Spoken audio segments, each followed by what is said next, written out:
ഒരു യുദ്ധത്തിന്റെ സന്ദർഭത്തിൽ ഒരു കുട്ടിനെ നഷ്ടപ്പെട്ട് ആ കുട്ടിനെ അങ്ങനെ അന്വേഷിച്ച് പോകുന്ന ഒരു ഉമ്മ ലാസ്റ്റ് ആ യുദ്ധത്തിന്റെ ആരവങ്ങളൊക്കെ കെട്ടടങ്ങി, പൊടിയൊക്കെ കെട്ടടങ്ങി ആ കുട്ടിനെ കണ്ടെടുത്തിട്ട് ആ കുട്ടിനെ അങ്ങനെ കെട്ടിപ്പിടിച്ച് തുരുതുരാ ഉമ്മ വെക്കുന്ന സന്ദർഭത്തിൽ ആ രംഗം ചൂണ്ടിക്കാണിച്ചുകൊണ്ട് അള്ളാന്റെ റസൂൽ സഹാബത്തിനോട് ചോദിക്കാണ്, ആ കുട്ടിനെ ആ അമ്മ തീയിൽ കൊണ്ടേടും നിങ്ങൾക്ക് തോന്നുന്നുണ്ടോ ചോദിച്ചു. ഒരിക്കലുമില്ല നബിയെ. എങ്ങനെ അമ്മ തീനെ കൊണ്ട? അതിനേക്കാൾ ആ കുട്ടിയെ ഉമ്മ സ്നേഹിക്കുന്നതിനേക്കാൾ കൂടുതൽ ഒരടിമയെ അള്ളാഹു സ്നേഹിക്കുന്നുണ്ട് എന്നാണ്. അപ്പൊ അതുകൊണ്ട് നമുക്ക് അങ്ങനെ അള്ളാഹുവിനെ പറ്റി പോസിറ്റീവായിട്ട് വിചാരിക്കാൻ പറ്റണം.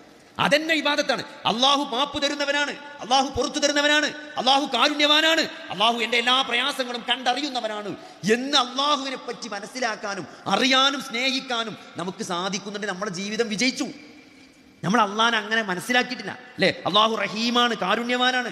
അള്ളാഹു ഗഫൂറാണ്, മുഴുവൻ പാപങ്ങളും പുറത്തു തരാൻ മാത്രം കാരുണ്യവാനാണ്. പഠിച്ചോളൂ, അള്ളാഹു എത്ര പാപങ്ങൾ ചെയ്താലും അത് മുഴുവൻ ഞാൻ എൻ്റെ അടിമക്ക് പുറത്തു കൊടുക്കുന്നതാണ്. പക്ഷെ എന്ത് ചെയ്യണം?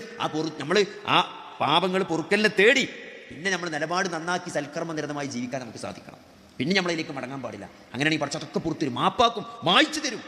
അതൊക്കെ അത് ആകാശത്തിന്റെ ഉച്ചിയോളം സമുദ്രങ്ങളിലെ നുരയോളം നിങ്ങൾ പാപങ്ങൾ ചെയ്തിട്ടുണ്ടെങ്കിലും അത് മുഴുവനും അള്ളാഹു നിങ്ങൾക്ക് പുറത്തു തരുന്നതാണ്.